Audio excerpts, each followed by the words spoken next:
계속해서 식도 정맥류 등의 이제 출혈이 나타날 경우에 어떤 내과적인 치료를 하냐면, 일단 정맥 수축제 중에 하나인 바소프레신이나 소마토스타틴을 IV로 투여를 하고요. 베타 아드레날린 차단제를 투여합니다. 그리고 멜론 템포네이드, 풍선을 이용해서 압박을 하는 거를 삽입을 해요. 그리고 내시경적 경화법, 내시경적 전기 동결, 혹은 정맥류의 내시경적 결찰인데, 내시경을 이용해서 거기를 굳게 만들거나 아니면은 전기를 이용해서 그 출혈 부위를 이제 태우는 거죠.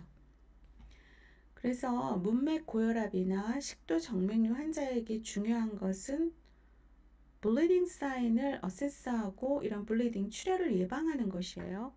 환자가 식도 정맥류 파열의 위험을 줄이기 위한 활동을 먼저 배워야 합니다. 그래서 복강이나 흉곽 내 압력을 증가시키는 긴장성 움직임을 피하고, 식도에 외상을 입힐 수 있는 거친 음식이나 식도 점막을 자극할 수 있는 자극적인 음식은 피해야 합니다. 식도 정맥류 파열의 위험이 높은 환자와 가족은 응급시 이용할 전화번호를 알고 있어야 되고, 출혈로 인한 혈액 손실을 보완하고 혈량 유지를 위해서 수액을 투여하는데 혈량 보충제라든가 혈액 대용제제를 투여를 하고요. 그리고 제가 임상에 있을 때는 이제 트랜스퓨전을 많이 하는 것을 봤습니다. 정맥류 출혈을 중단시키기 위해서 바소프레신 0.4 유닛을 정맥으로 규칙적으로 투약을 하면은 구심성 세동맥을 수축을 시켜서, 가까운 이제 세동맥을 수축을 시킨다는 거죠. 문맥 혈액량을 감소시킴으로써 일시적으로 문맥압을 낮춥니다. 자, 부작용으로는 체온이나 심근, 위장 간의 허열, 급성 콩팥 기능 상실 등이 있어요. 바소프레신을 니트로글리세린과 함께 정맥이나 설화, 패치식으로 투여하면 혈관 수축의 부작용을 최소화시킬 수가 있습니다. 그 다음에 프로프라놀롤, 메토프로롤, 아테놀롤과 같은 베타 아드레날린 효능 차단제를 경화요법이나 풍선 압박과 병행해서 문맥압을 낮추어서 출혈을 예방할 수가 있습니다. 이 멜론 템포네이드, 풍선 압박을 통해서 손상된 정맥류에 압박을 가하면 출혈이 멈출 수가 있죠. 이러한 중재를 위해서 생스테이큰 블레이크 모아 튜브라고 해서 SB 튜브라고 하거든요. 위내로 삽입하고 식도와 위의 풍선을 부풀게 합니다. 그러면 이 풍선의 압력에 의해서 정맥류 출혈을 멈추게 하고, 풍선 압박의 어떤 사이드 이펙트는 환자의 15% 이상에서 발생할 수가 있어요. 식도 미란, 에로전이죠. 위점막이 괴사가 되거나 식도가 파열이 되거나, 그리고 흡인성 폐렴이 발생할 수가 있습니다. 자, 풍선 압박은 각 튜브의 각 입구마다 라벨을 붙여서 표시하고, 튜브가 움직여서 기도를 누르거나 막지 않도록 튜브를 잘 고정을 해야 됩니다. 그리고 조직의 괴사를 예방하기 위해서 8시간에서 12시간 간격으로 5분 동안 풍선의 압력을 빼줘야 돼요. 이것을 풍선을 감압시킨다라고 하죠.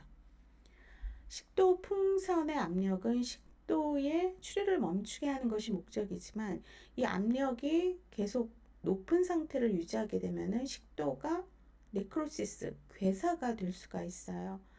24시간 이상 부풀려 있으면 안 된다라는 거, 주기적으로 풍선 압력을 낮추어 줘야 합니다.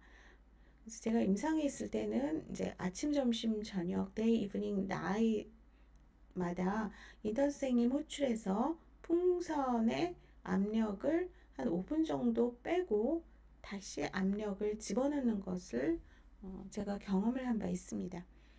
그리고 흡인성 폐렴은 멜론 템포네이드의 또 다른 합병증이 될 수가 있어요.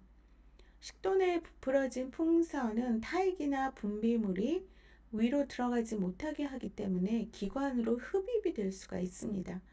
그래서 이것을 예방하기 위해서 풍선 위에 축적되는 분비물과 타액을 제거하는 것이 중요하고 머리를 35에서 40도 상승시킵니다. 생스테이크는 블랙모아 튜브라고 해서 이게 SB 튜브죠.